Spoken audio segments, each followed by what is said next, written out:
Okay, so this is a brief video to show you how to use your TrueCoach app and get the most out of it. You definitely want to familiarize yourself with the application before you go into your first training session. This way, you avoid any unnecessary hiccups in terms of getting a great training session in. So, sort of the bottom right here is my TrueCoach app.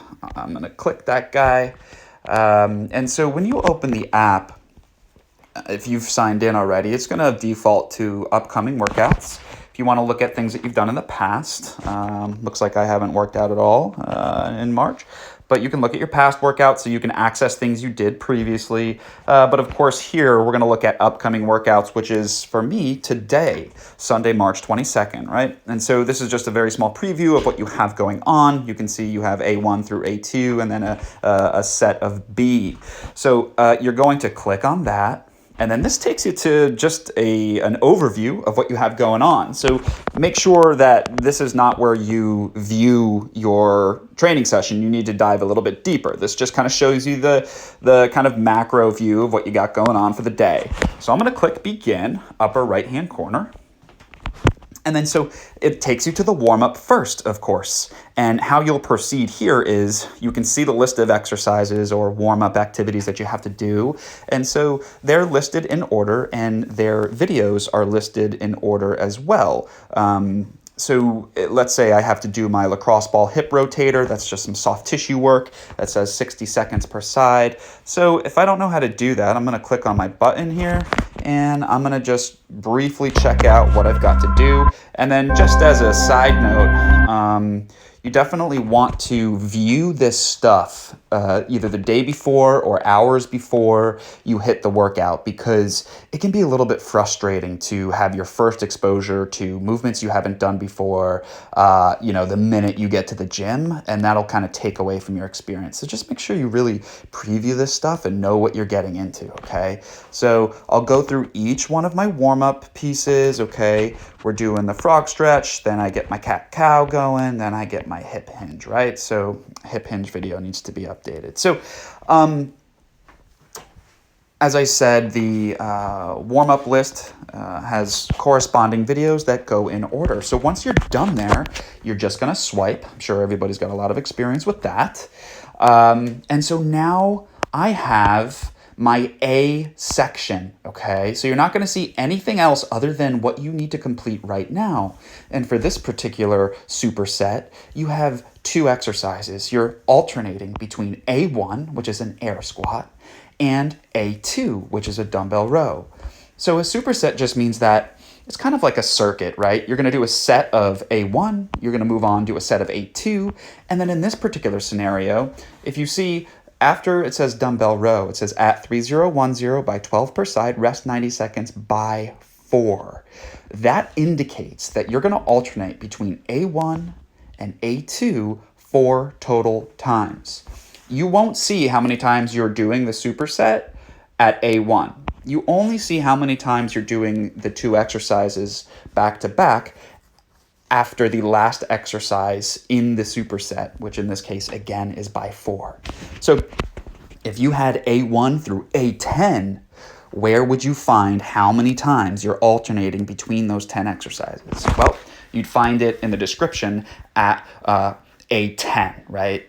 So again, I'm going to do my set of air squats at 3010, 12 repetitions. I'm going to rest 30 seconds, and then I'm going to go right over to my dumbbell row, where I'm going to do 12 dumbbell rows at 3010. Then I'm going to rest 90 seconds before I go back to A1, which is to be completed an additional 3 times for a total amount of 4 sets, alternating back and forth. Air squat, row, so on and so forth until you've completed 4.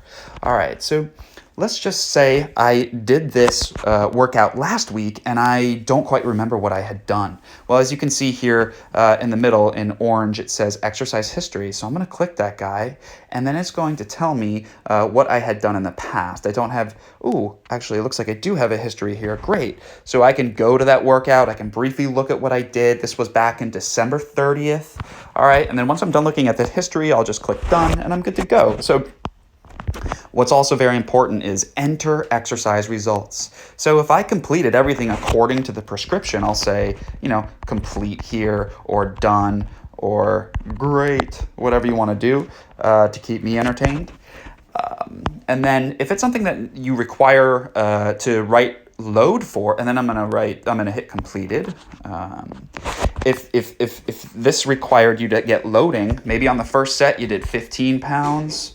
Okay, you don't need to get fancy with it. You can use anything to designate pounds, right?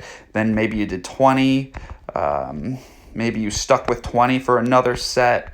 All right, sorry guys, I'm kind of typing this quickly and it's not very good.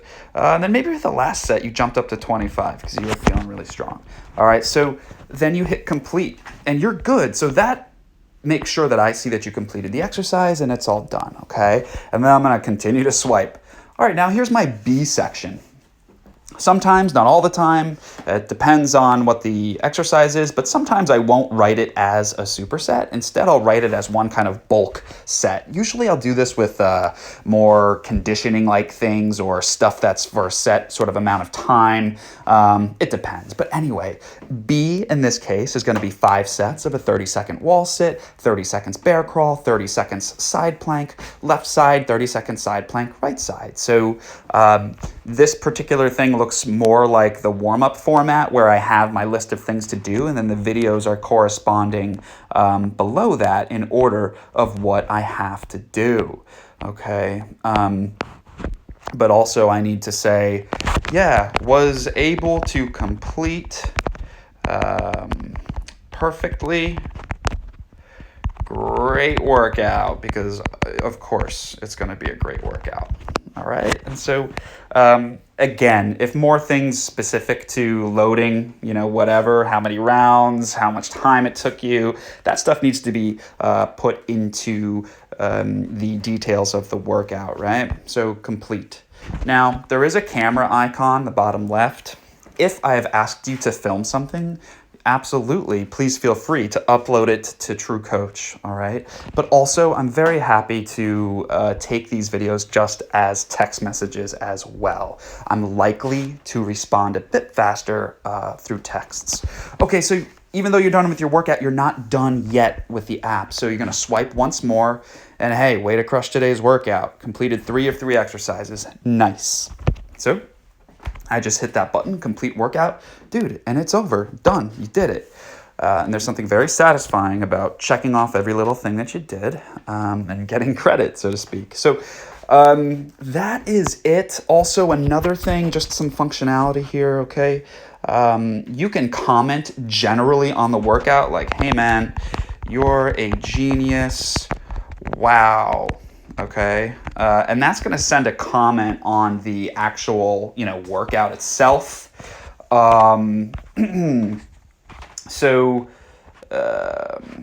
what else you can do is you can just send me a general message, all right? So this was from January when I was away, but you can just send me a message. Hey, what up? You bored? And I will get back to you there as well. But if anything's pressing, you can text me. But, usually people reserve the messages on TrueCoach to the specific workout, just giving me more details and stuff like that. If you need to do anything within your profile, if you want to update, or actually I'm only allowed to update the goals and stuff, but you can add your progress pictures, all right? You can actually add for me what equipment you have, and you can I can upload documents for you and everything else, okay? So that's about it, I think. And, cool, you get a trophy for completing one workout. All right, if you have any other questions,